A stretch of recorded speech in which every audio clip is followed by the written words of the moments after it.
Hi everyone, welcome to the final session of the day, Planning and Design for Climate, a Paradigm Shift. We have some great folks on today. Phil will be moderating for us, and yeah, Phil, I'll pass it over to you. Okay, thank you. Welcome to everybody. This panel is called a Paradigm Shift, and that's Planning and Designing for Climate. My name is Phil Enquist. I'm a consulting partner with Skidmore, Owings & Merrill, and we have a very good panel today made up of Drew Wensley from Toronto, Canada, Gareth Edwards and Bernard Redding from London, England.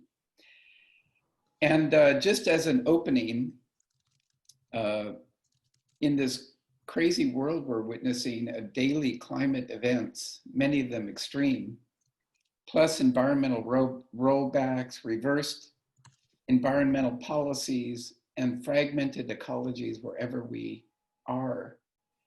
We want to ask, how does the design profession is responding? How is the language of design changing? So this panel is really about putting ecology first. There is urgency. Planning at regional scales takes a long time. It takes decades. Our time is critical to not just design, but to influence policymakers, ensure change. So as this world urbanizes, we really need to find ways to change the language of design. This panel is really in two parts. Today is the Middle East and Africa focus. Next week, we will be focusing on Asia, particularly China. I wanted to start with this quote by Robert Brown, a former senator in Australia: "The future will be green or not at all." And if there's one thing I want you to remember from this panel is this quote, because it's really true. Our future has to be green, we have to be in balance with ecology, and we have to reinvent design to let ecology lead us. Why I say this is because by 2050, we'll be close to 10 billion people on the planet, 2/3 of us living in cities. And we're seeing projections of city populations, urban region populations, going to levels we've never seen before. Mumbai, Beijing, Dhaka, all 40 million people or over. The London School of Economics did a very interesting report called How Cities Are Building the Green Economy. And in that report, there is a question: in your opinion, what are the greenest characteristics or assets of your city? And far beyond water, transport, or energy, the response was really the conditions of the natural environment. A city covered by forests, clean harbors we can swim in, good access to green and blue surfaces, biodiversity. This was at the top of the list. So if we look globally, there's some distressing statistics. Almost 20 million acres of forests are lost annually across the planet. If we look just at urban regions and forests or the deforestation of urban regions, from 2009 to 2014, we lost almost 200,000 acres annually of urban tree cover in US cities. And the frightening statistic is the next one, which says impervious surfaces in cities increased by almost the same amount. There's a case study in Austin that was done by iTree and summarized by the Lincoln Institute of Land Policy that showed that just simply the shade canopy of trees in an urban environment saved almost $20 million a year in residential energy cooling, $12 million a year in carbon capture, $5 million in reduction of carbon emissions. So why aren't we developing the metrics for landscape, for ecology to inform design? Because it's a really inexpensive, accessible tool to reduce carbon emissions and lower carbon output. So with that, I'm going to turn it over to the first panelist, Drew Wensley. He's the founder of MT Planners in Toronto. He has for over 20 years transformed the practice into an internationally recognized firm. He loves to say, how do we thrive, not just survive? His practice is based on natural systems approach, exploring how ecology first guides urban design and regional planning. So with that, I'll turn it over to Drew. Thanks, Phil. Is everybody seeing my slideshow? Yes. Okay, the first page should be the MTP, and I'll quickly dive in. Thanks for the introduction, Phil. I'm calling this particular presentation a long pursuit for immediate change. Phil mentioned that I've been at it for 20 years in the same sort of venue, looking at these challenges around the world, and the time has flown by. However, we still continue to have a rigor and a desire to look at cities, and specifically cities in need around the world. We approach every project with the understanding of what we do to the natural world, we're really doing to ourselves. And when we look at the daily news, we're all looking at images of flood and fire around the world. And it's a problem that you know, we need to tackle together. We need to break down the silos of thought, and we need to work together, because knowing the problem is not the solution. These regional disasters have global implications, and just as an example, the fires in California have affected my brother and his health in Vancouver, and it's an incredible situation that we find ourselves in. So we know that we have a collective future, and we have broken these systems, and what I call the big fix is what we're committed to, looking at how we can reverse these challenges. So we witness the challenges within our built world, and we realize that they're shared by all. Nobody's safe, no region is immune. But our work we see through an optimistic lens, and we understand that the natural world can be a provider, and it can bring us joy and hope. And that's what we aim to do through seeking out the challenges around the world. So whether it's urbanization or contamination of a river corridor, these are the projects that we gravitate to, and we seem to thrive in these situations of trying to find and uncover the solutions that will help shape not only a street, a park, but maybe even a regional watershed. We're all trapped in this global system of exploitation, and this sort of graphic, and I know it's a lot to consume for you now, but this will be made available so that you can dive in a little deeper and make your own challenges, limitations, and sort of assumptions. But what we're endeavoring to do is really inject ecology within our cities, and through environmental restoration and ecological regeneration work. We look to how we can impose green infrastructure in a sea of concrete and what those potentials are. So our starting point is always with planetary systems. We look at the drivers of climate, geomorphology, and how these all come together. We understand that we're the solution and the benefactor, but we're also a bit of the problem. So the human systems that we're imposing have worked against the natural systems of our cities rather than with them. And we very much want to reverse that trend and say, in any project, how can we harness the natural systems of a site and work with them rather than imposing upon them? Because it's not a causal situation, it's mutual. What we do to the natural world, we do to ourselves and our communities. So we look at the integration through scale. I often make the point that, you know, a river tributary and its health is directly related to our bloodstream, and our actions during the day, no matter what city you live in, will define your tissue in your lungs, your health, and your long-term well-being. We talk about the pulse of a project, the pulse of the planet, and the pulse of a regional watershed. We understand that, you know, collapse is inevitable. We need to push the line from survive to thrive.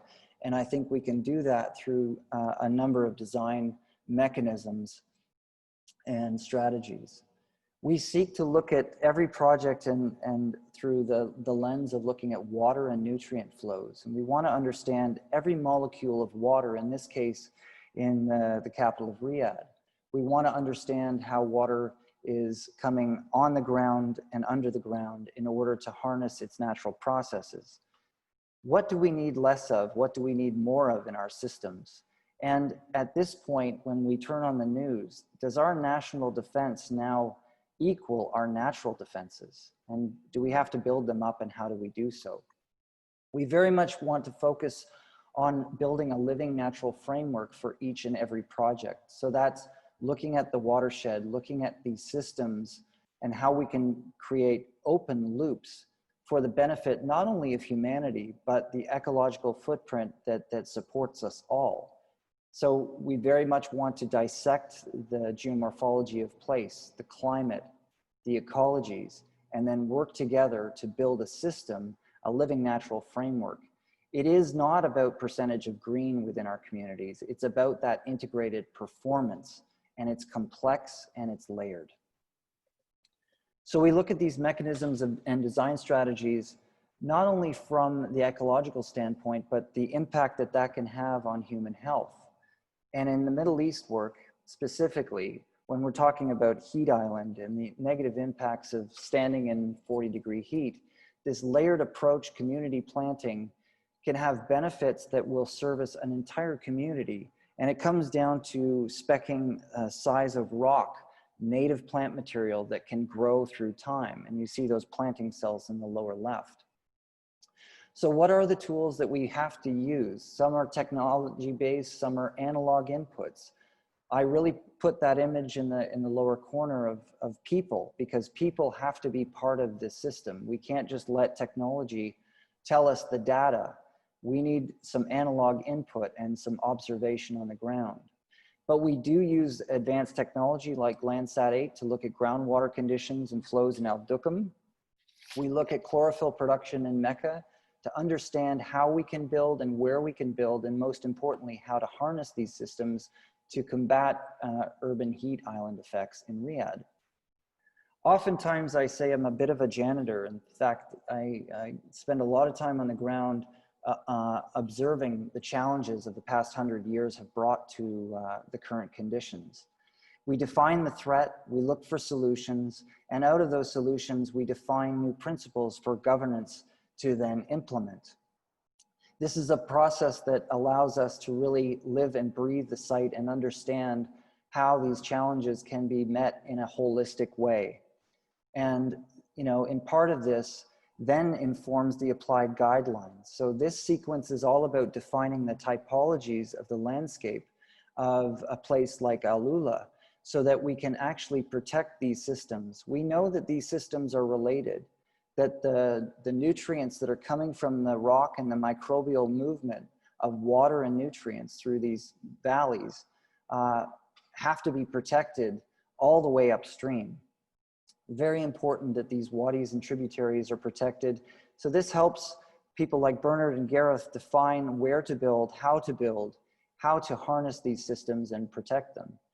It also defines our spatial planning, working with the natural systems rather than against them, and the benefits that come through this. We look at how we can build ecological resilience in a plan like at Royal Botanical Gardens here in my backyard, how to repair, connect, and enhance and protect a watershed that has been dealing with urban runoff and 500 billion liters of waste and contaminants coming in over a 4-year period. We always talk about this idea that there's a plan within the plan within the plan. All of these layers contribute to the right decisions. And we have to layer up these plans to identify the terrestrial ecologies, the aquatic, and how they relate to each other, so that we can make the right decisions in their protection and maintenance and ongoing enhancement.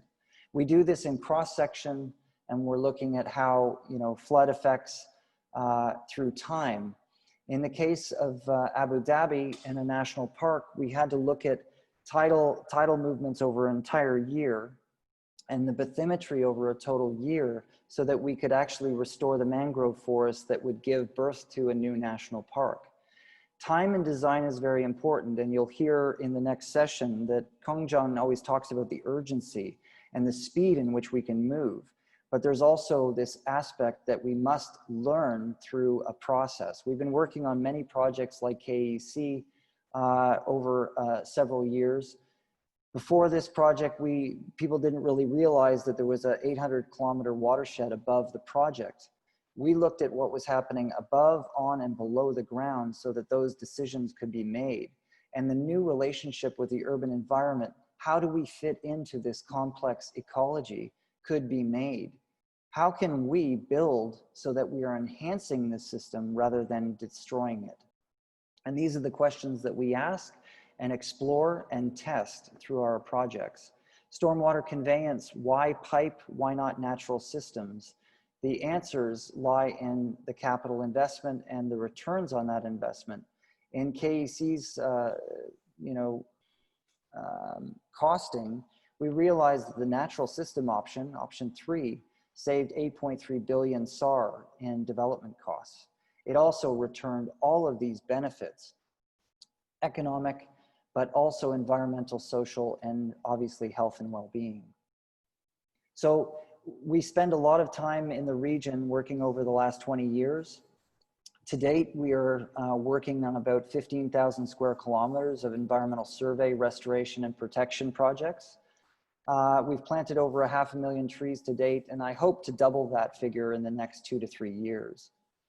Our ongoing work in Riyadh has been a piece of my career that has spanned 21 years now. And to date, we're working with about 451,000 hectares of restored environments, parks, and areas that need rehabilitation. That's the size of, greater than the size of Yosemite and Joshua Tree National Park. So very quickly, I'll conclude by showing a bit of the work in Wadi Hanifa and Wadi Souleh, which some of you may be familiar with.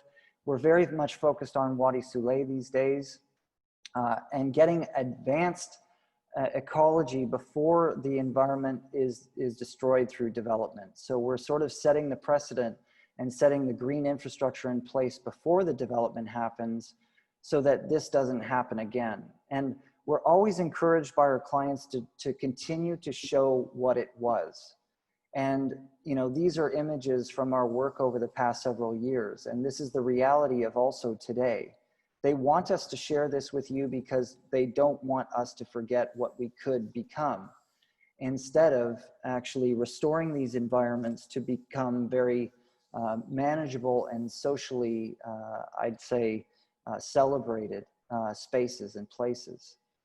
So out of clean water and clean environments comes every opportunity. And this project in Wadi Hanifa certainly illustrates that. We've got 7.8 million visitors a year.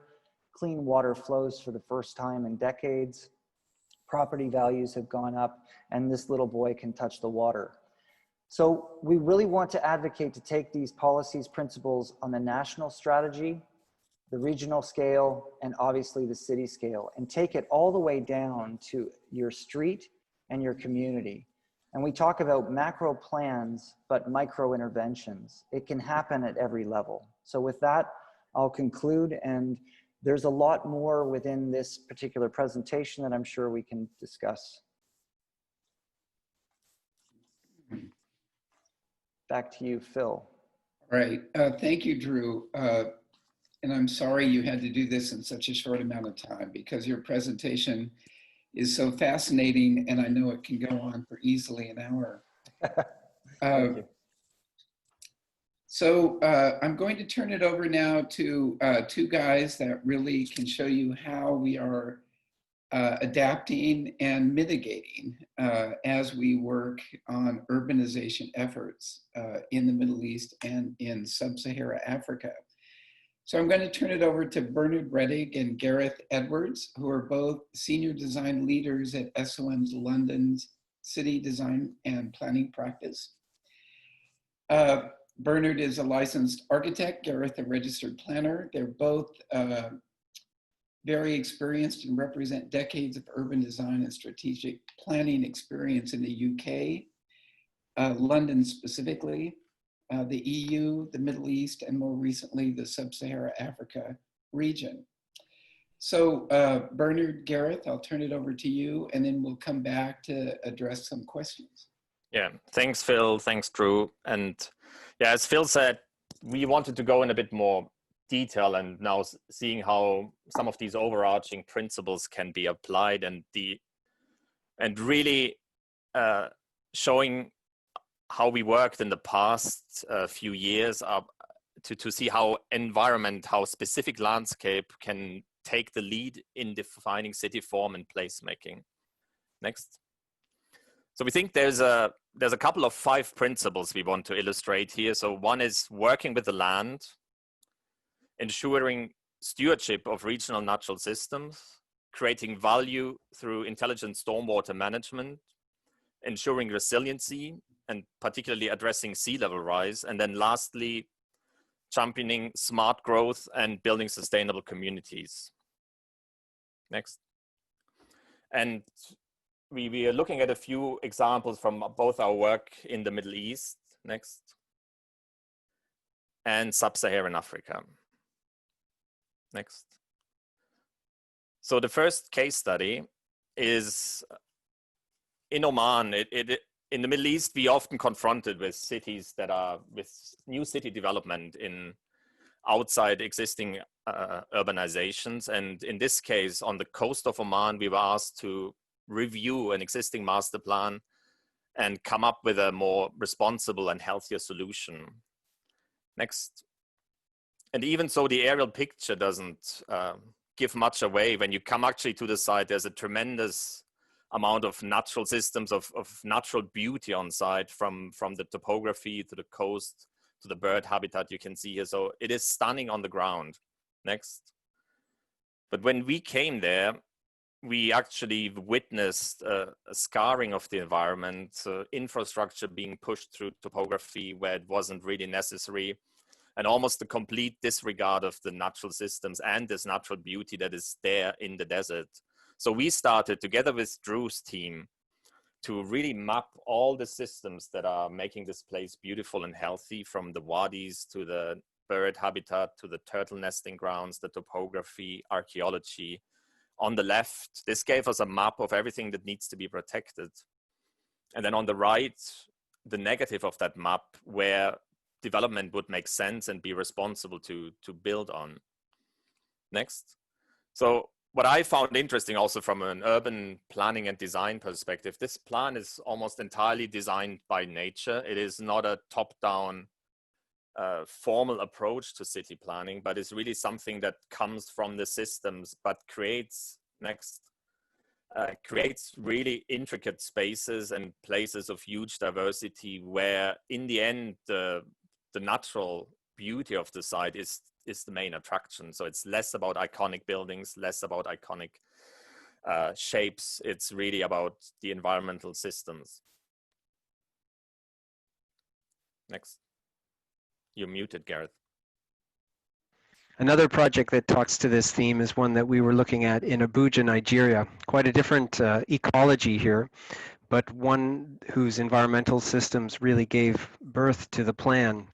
It's got a very pronounced topography with rock outcrops, along with tributaries, streams, and notable planting as well. So we looked at it top down from a sort of ecology point of view, mapping all the different systems, whether they be water, green, or rock, and began to devise where things could happen and be developed. We also did the opposite with the client and looked at it from the bottom up, walking the site and imagining what would be appropriate to fall within this beautiful landscape as well, and devising strategies of where to build based on sort of desirable characteristics of community forming and placemaking. And this gave rise to a plan that from looking at it from above may not seem very graphically strong, but sort of is born out of the ecological systems that have existed on the site and that we need to enhance and cherish. And this is just a rendering of one of the views along the streets where you frame one of these hills and the topography slowly dipping down. Another theme that we've been pursuing within our work and with Drew is ensuring stewardship of regional natural systems. This is a project close to the Red Sea where a mountain range to the east made the water run into the Red Sea. And what was formed was all these little tributaries and wadis that gave rise to the specific ecology within the lagoon. So it was important to structure the large-scale urban moves and plan making with these in mind. So we set up a rhythm of these greenways leading to the water that defined communities and open spaces and districts, and gave rise to some quite unique experiences and moments within the project. Creating value through intelligent stormwater management. This is something that is becoming more and more important with sort of flash floods and rainfall, and especially in our work in the sub-Saharan African region. We've looked to use these as defining areas that bring people together and increase the value of the public realm by using different strategies and setting up networks at the first stroke of the pen, which then the urban plan is then born out of. And these work their ways into the visualizations and the placemaking to define unique community characters within our projects. And of course, there's a technical side to this as we go down into the guidelines and the more detailed development of the project that then sort of reinforms some of the renderings as well. Here's a check dam as it sort of groups some water together on this existing tributary through a stream in that project in Abuja I was showing you earlier. Ensuring resiliency and addressing sea level rise. We're working as well in Lagos, which is the eastern Lagos, which today consists of a lush forest between two lagoons and is also subject to flash flooding due to tidal surges. And here we're looking at developing a new city that sets itself inboard off of the water to allow for the buffer zones, the natural buffer zones, to deal with flash flooding and tidal surge.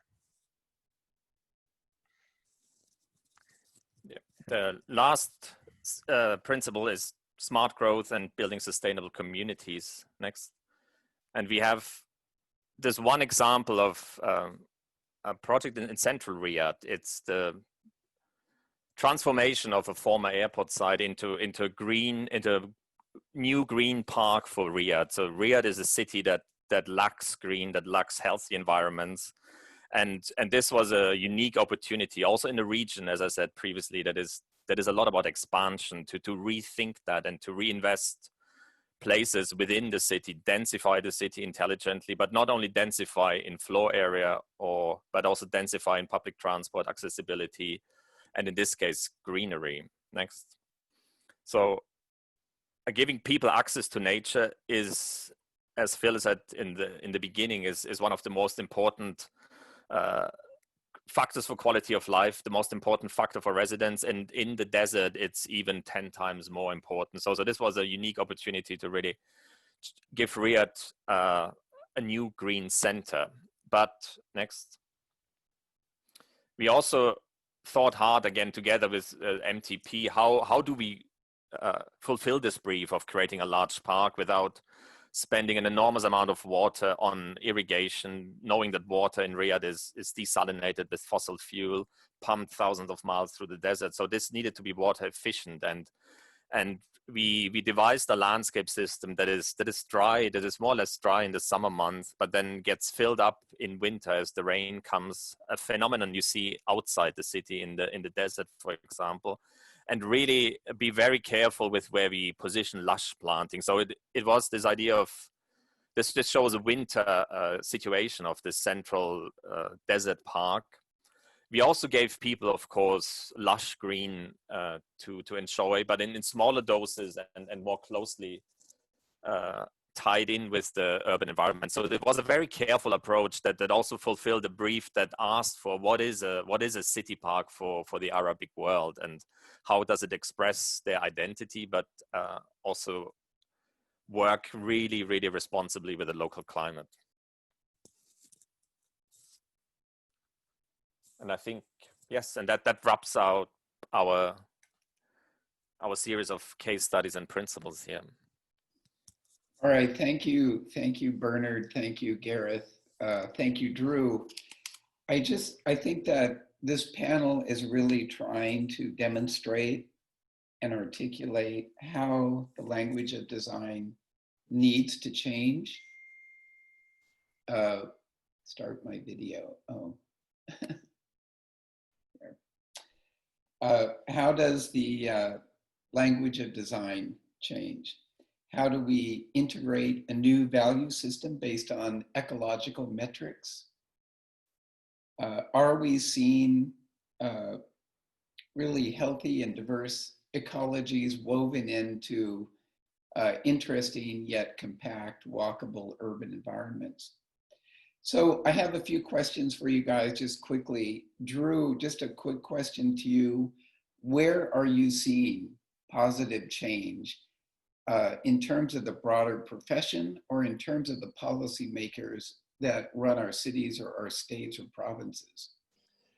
Yeah, it's a great question. The one that comes to mind immediately is I toured Bogota recently, just before the lockdown, and I spent some time with the government agencies that were in charge of developing a green strategy for Bogota. Now, Bogota is highly urbanized, and in Colombia, it's a very high elevation city, and they do suffer from a lot of air pollution.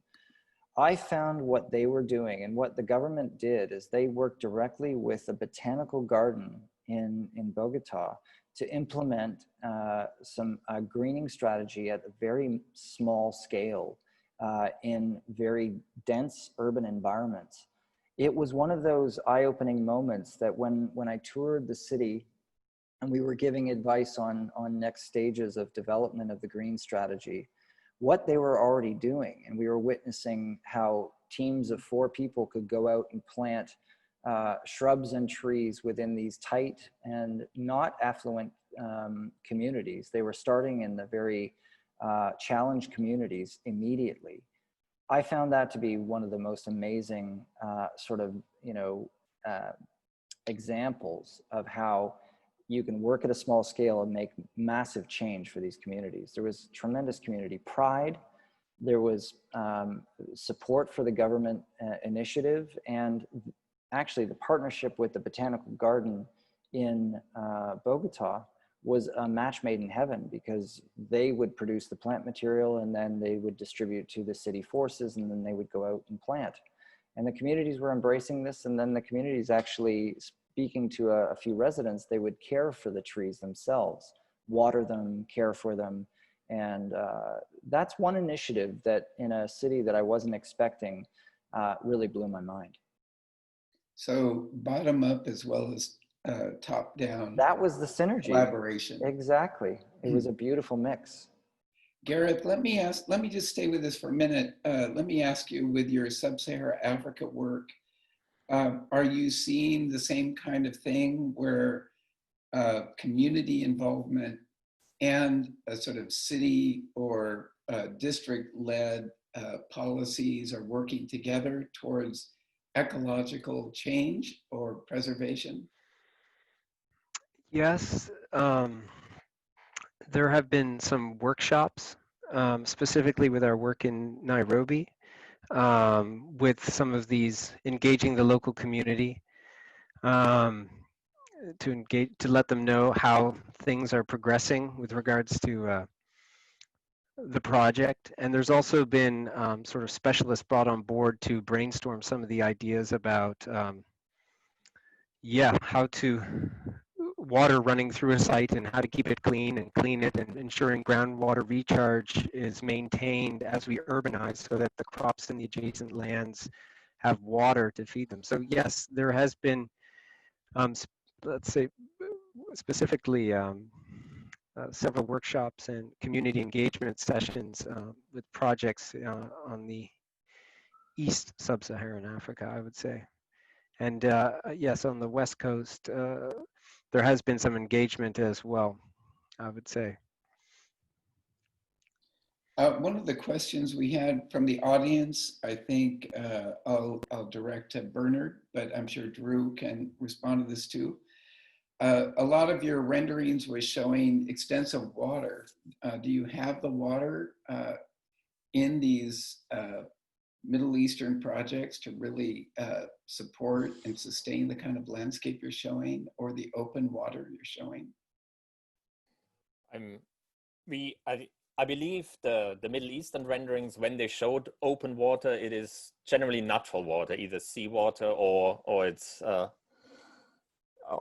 it's rainwater that is collected. So I'm not quite sure what images it refers to, but we have been really careful on all of these projects, even if they're just in a conceptual state, to really make sure with Drew's team and also with engineers to create a positive water balance. It is possible in principle by using treated sewage effluent, by using the right plant material, and Drew can speak of that, of course, a lot more eloquently, by harvesting rainwater when it falls. So there's a lot of techniques and devices, none of which works on their own, but in accumulation, they all work together. So there might be the odd rendering that is overstating it.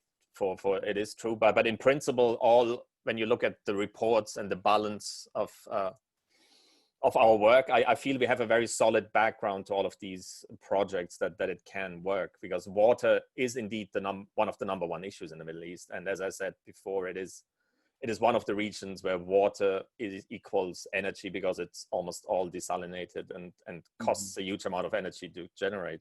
Can you measure, are there metrics today for measuring urban design strategies and contributing urban stormwater to aquifers? Yes. The permeability of the urban surface? So it is changing rapidly, because in Wadi Hanifa, what we did learn is we harvested the urban wastewater and polished it through that big bioremediation facility that we designed, allowing for the city of Riyadh to recycle about 400,000 cubic meters of water a day. This saved them sort of billions of dollars through their life cycle for irrigation and for non-potable use. And the aquifers, unfortunately, throughout the Middle East have been compromised and contaminated throughout the past several decades of neglect. In the process of restoring what we see on the ground, creating a thoughtful water balance, the hope is that the aquifers will recharge through this process with clean water, and that will take time. And in many areas of Riyadh, they actually have groundwater conditions that are a challenge, that there's rising groundwater conditions. So oftentimes they're harvesting groundwater to de-water areas that have high water table. So we want to harness those systems exactly, because the rainfall events that are coming from North Africa to the center of the Arabian Peninsula and are becoming more frequent, more intense, but then there's extended periods of drought, obviously seasonally. So working in these desert environments, you have to know the cadence of the desert, and the cadence of the desert has been welcoming floods for the millennia, and it has this temporal cadence. And that water balance can't be looked at in a snapshot of a year. It has to be thought of over 100 years. And that's time in design again. All right. Well, thank you. I think we have to leave it there. I think we've hit our time limit. But for anyone listening in the audience, please reach out to these brilliant professionals. They're happy to help and add more information to their presentations if you're interested. And I also want to thank Mina Hasman from SOM London, who helped pull this entire panel together. Thank you all very much for participating. Thank you. Thank you, Phil. Thank you Thank all you. again. And I just wanted to note that this is the final general session. There are tool demos left at the end of the day. If you're interested in joining any of those, you can go to the agenda page on the website for those links. But we'd like to thank you all for joining the Europe, Middle East, Africa Global Teach-In. And if you are interested in joining the Asia, Asia Pacific, and Oceania Teach-In, that will be held on Tuesday, September 22nd next week. Thank you all. Thank you. Thank you.